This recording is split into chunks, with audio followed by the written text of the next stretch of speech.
Right. So for a fresher, I think a few things you need to keep in mind when you're preparing for an interview is doing a lot of research about the company for which you're going to give the interview. You need to research about your work role. What role are you giving the interview for?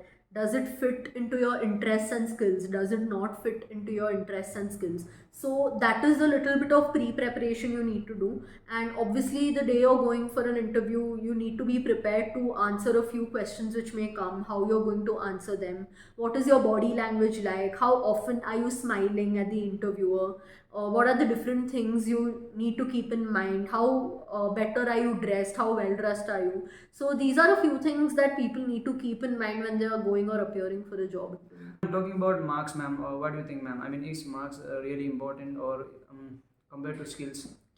Marks are important, yes, but compared to skills, I would say no, not really. Because So people should work more on skills than yes, marks. I can't say work more on skills, but give equal. So hi guys, once again welcome back to our channel. So this is my Ranjith and today with a new podcast. So in today's podcast, I have a very special guest. Her name is Mansi, ma'am. So this is the first time ever that I'm inviting a teacher in my podcast. So this is a blessing moment for me. Hi, ma'am. Hi. So if you are new to the channel, guys, please subscribe and hit the bell icon. So in today's podcast, we're gonna discussing about mainly. So she is a trainer. So we will be discussing about how to prepare for an interview, and we will be including some topics like mental health, like how to manage time and consistency. So the podcast gonna be really informative and inspiring, guys. So enjoy the podcast of Ranjith Bohara with Mansi, ma'am.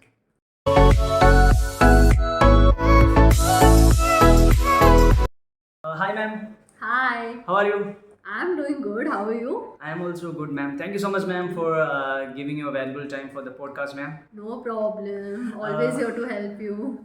So, ma'am, so I want you to start with your short introduction, ma'am. Just a brief. Okay, so to everyone watching this, hi, I'm Mansi K. Panani. I am born and brought up in Bangalore. I did my BBA in HR from Center for Management Studies, Jain University. After that, for a year, I was working in the field of HR. I have done multiple internships, multiple freelancing roles in the field of HR. And after that, I started pursuing my post graduation in psychology, and I'm currently doing my MSc in psychology from Christ University. This is my last semester in Christ, where we have to do some amount of project work, and work experience is what we have to get. So I'm currently working as a freelance trainer and a soft skills coach at Center for Management Studies, Jain University. So that's a little introduction about myself. Ma'am. So, ma'am, I want to take you back to your campus life. How was your campus life experience? My campus life experience was good, filled with fun experiences, a lot of learning as well. I was also a part of a lot of extracurricular activities in college. I did Toastmasters for all my 3 years in college. I was also a Toastmasters mentor for 1 year. I also was a part of the editorial board of our annual English magazine, which is called Ergo, where under Shilpi ma'am's guidance, we did editing of the magazine as well. After that, I also started my own club in college called Confluence the English Club, with the help of all our teachers and all the authority members, where the purpose of the club was to improve the caliber of English literature and language in the college campus. So I did a lot of extracurricular activities. That's why my campus life was a lot of fun. I learned a lot of things. I also made a lot of friends, so it was a good time for me. So, ma'am, what kind of changes you find in yourself before joining this kind of extracurricular activities club, right? I mean, in Toastmaster and all other. So, what kind of change you find in yourself during that time? I think it's a lot of growth. The person I was before joining these extracurricular activities was a very different person who was very scared, very conscious, very hesitant to interact with others, to learn, and to be a more confident version of myself.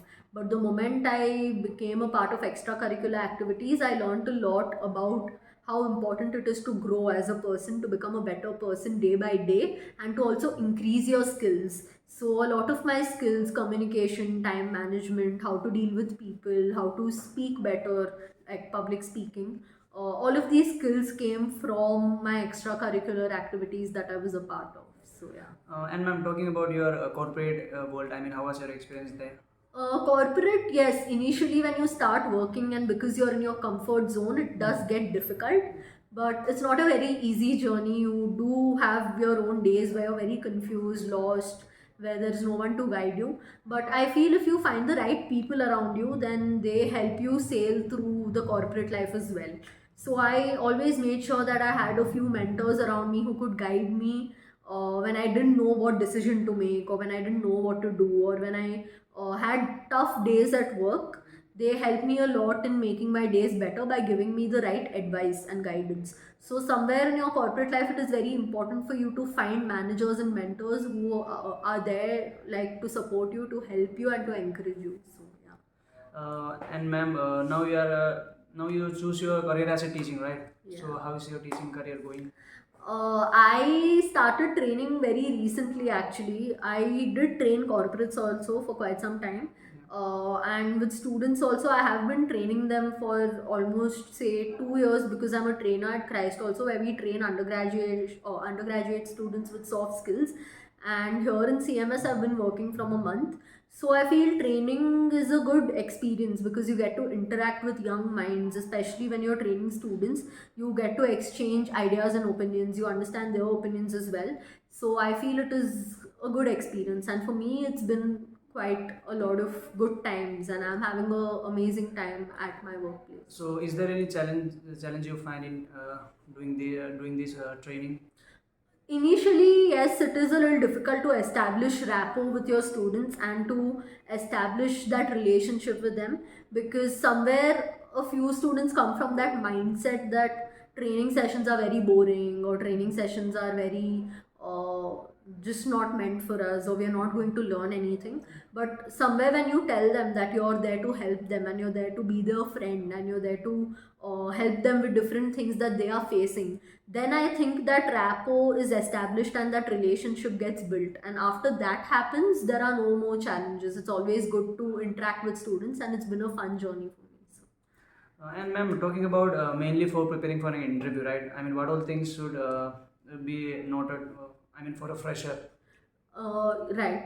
So for a fresher, I think a few things you need to keep in mind when you're preparing for an interview is doing a lot of research about the company for which you're going to give the interview. You need to research about your work role. What role are you giving the interview for?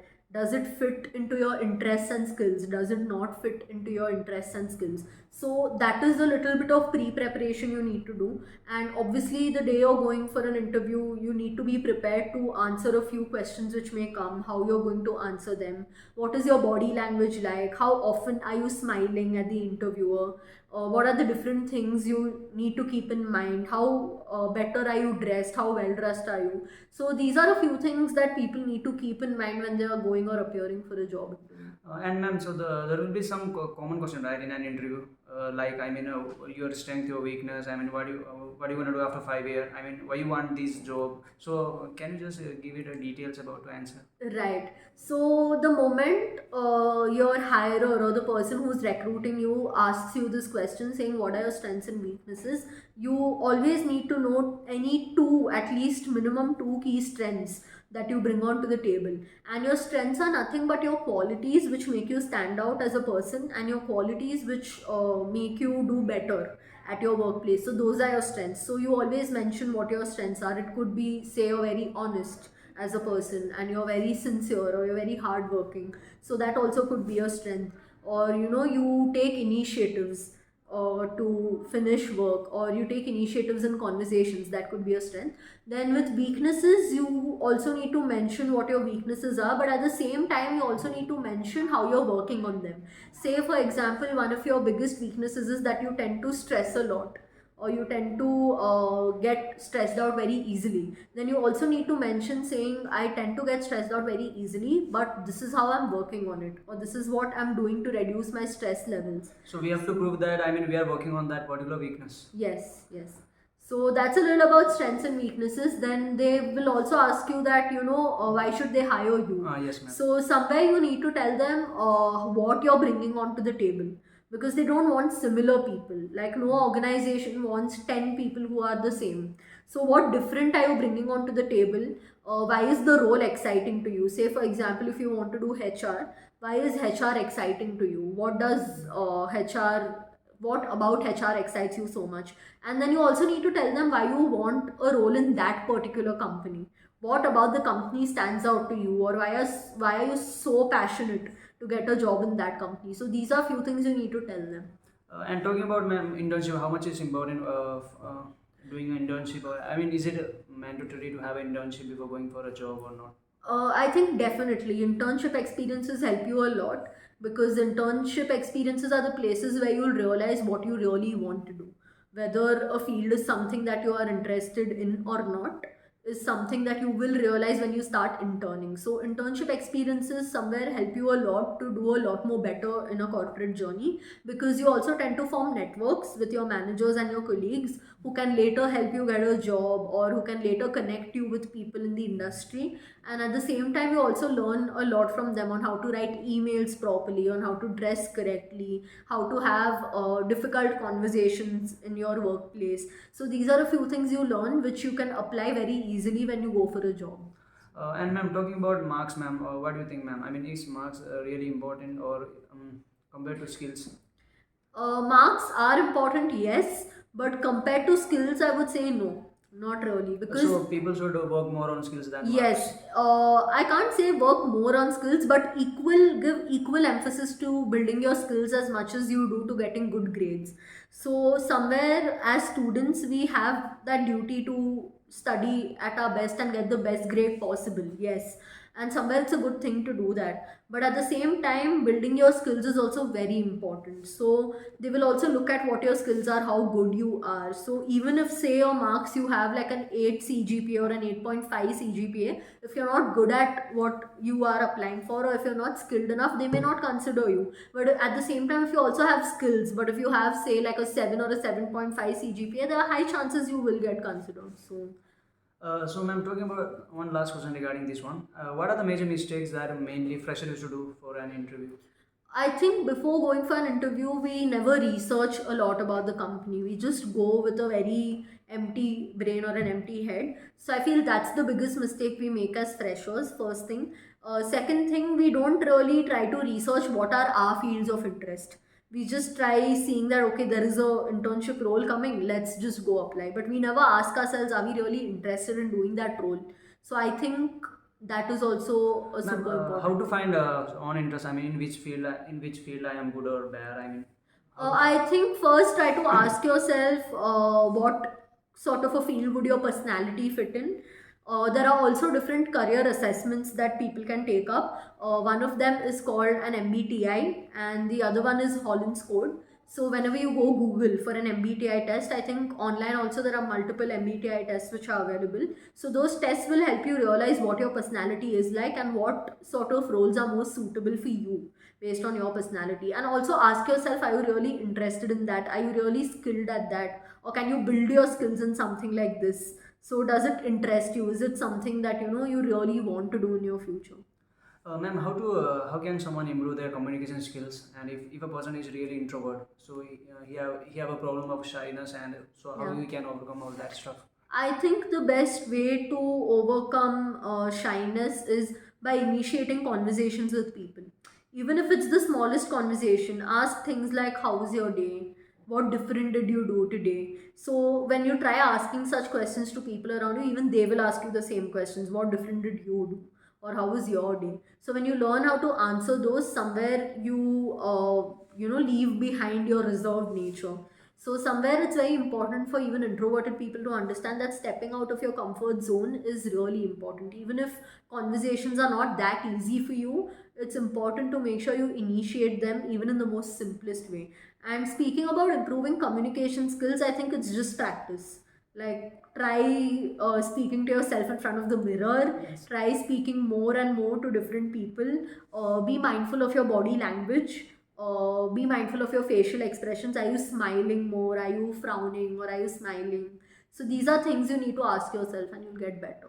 Ma'am, there is a saying that network is net worth. So would you mind to elaborate it a little bit? I think that's very true. Somewhere network or a strong networking or good networking skills help you a lot to get ahead in your career, because whenever you're looking for a job, say LinkedIn and Internshala are platforms which will help anybody with a good job. But somewhere, if you're just not able to find the right job for yourself, even on the best platforms, you can always reach out to people in your networks and say that, I'm sending you my resume, can you help me out?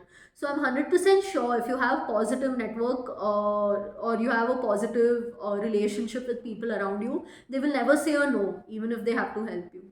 And ma'am, how to overcome failure, ma'am? I mean, there will be a situation in which we will feel totally low, and we can't express that to someone else also. So at that kind of a situation, how should we handle, ma'am, as being a college students? I think the best way to accept or understand failure is just to understand that making mistakes is human.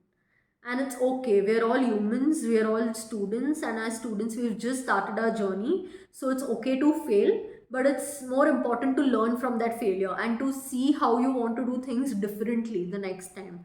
And somewhere people have this mindset that making mistakes is not okay.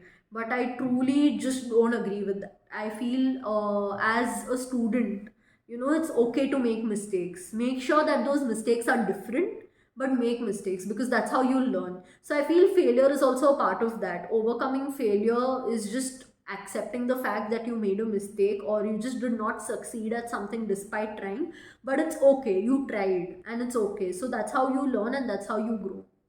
Ma'am, currently you are doing masters in psychology, right? Yeah. So what made you to choose in the subject psychology as your major subject? I think I was always very interested in understanding human behavior and understanding how humans function, because I was a very social person, and for me, relationships played a huge role, whether it's personal relationship, professional relationship, or relationship with my family.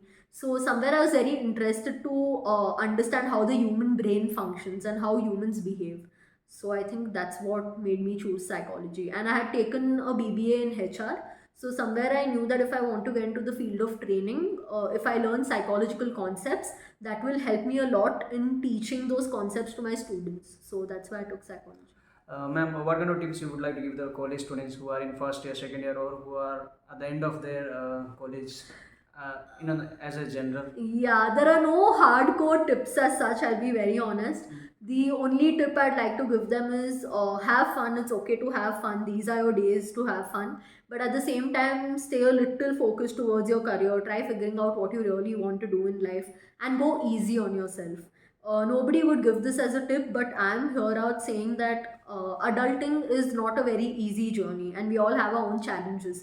So go easy on yourself, have fun, make memories in your college days. This is the time to enjoy and have fun. But at the same time, balance it out with your career and make sure that there's a balance where you're also working to build your career. So Ma'am, how the mind used to start thinking? I mean, once we pass out our college, and what kind of difference you find out with your experience?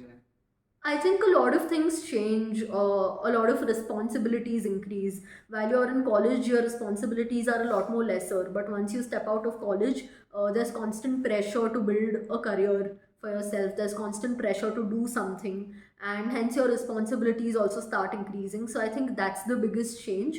But I think we all learn with time, and it's not that bad. With your experiences, everyone learns, and it's okay. Ma'am, and talking about meditation and yoga, ma'am, how much is helpful to make mental health? I mean, to maintain a good mental stability. Definitely, it is more helpful because somewhere meditation and yoga make you a lot more calmer. They make you a lot more aware of what is happening in the present moment. So that is helpful. Apart from meditation and yoga, there are various other things which are helpful for mental health, or like journaling, or just writing on a daily basis how you're feeling or what your emotions are, or maybe just talking to a friend, or even reaching out for professional help, reaching out to therapists if you feel you need help. These are a few things which definitely help you with your mental health. Spending time with nature, going for a walk, listening to music. These are few things which help. Ma'am, initially you said that you are doing freelancing also, right? So, how is your experience in freelancing, ma'am? So that's what I'm doing as a trainer right now. The training I'm doing here in CMS is freelancing. So how freelancing works is you work on a project basis. Whenever any organization requires your help or your input or your work, you go work for them, and that's how you get paid as well. So freelancing does have its own pros and cons. So that will take a little while for everyone to understand. So So freela- what are the pros and cons, ma'am? I think one of the biggest pros of freelancing is you get the flexibility to work in different places, and you also get the flexibility to choose when you want to work based on how much time you have during your day. So that's the biggest pro of freelancing, and also you're working for different organizations or different colleges or different schools as a freelancer. So you also get to explore all sorts of places. You're not just stuck to one place. Ma'am, for the beginner, how to find clients, ma'am? I mean, if someone want to make his career in freelancing, so initially it's too hard to get clients, right? So how to find out his client? I think networks is the only building good networks is the only way out. There is no other way out to finding good clients in freelancing except for building good networks, telling people about what you're doing and being extremely good at what you're doing. Because even if you have the best of networks, if your work is not quality, then people are not going to trust you with that work. So having quality work, having quality skills and telling people about it is the only way. It's all about word of mouth. Yeah. So, ma'am, now we are end of the podcast, ma'am. So, before Okay. ending the podcast, I would love to have a rapid fire round with you. Okay. So, you just have to answer in one sentence or Okay. in one word. Okay. So, my first question is, ma'am, what is the best advice you have ever received from anyone? The best advice that I have received is that it's okay to make mistakes and learn from them. That was the best that I have gotten so far. So, what's your hobby, ma'am? My hobby, I like reading. I like singing as well. So yeah, reading and singing. So, initially, I already asked this one, but in a short, ma'am, why did you choose? Why did you choose psychology? In short. Human behavior. Okay, ma'am. Between time and money, which one you think is more strong or more priority in one's life? Time or money? I think time for me. But right now, if you look at the times outside, then could be money. Okay, ma'am. The last one. I mean, you can answer this in a 2-3 sentence also. So, according to you, what is passion, ma'am? From your perspective and from your experience, what do you mean by passion? Something that builds a lot of excitement and energy in you, that makes you very enthusiastic, and the kind of dreams that don't let you sleep at night and you're constantly awake to figure out how you want to achieve them is passion. Something that excites you is passion. So thank you so much, ma'am, for being here. So I was a little bit nervous also. So because this is my first time that I am ever inviting my teachers. So thank you so much, ma'am, for your valuable time and. Uh, Thank you so much for having me at your podcast, means a lot. Thank you. And it was good being here. So yeah, I had a good time. Ma'am, you interacting with you. enjoyed how was the podcast? I enjoyed having a conversation about this, and I hope whoever watches this, it helps them at some or the other level. And it was good speaking to you. So thank you. Thank you so much. Yeah. So this was the podcast, guys. So if you like the podcast, please share and subscribe the channel, guys. So until the next video, try to learn something, do something that you're really passionate about. So take care. Bye bye.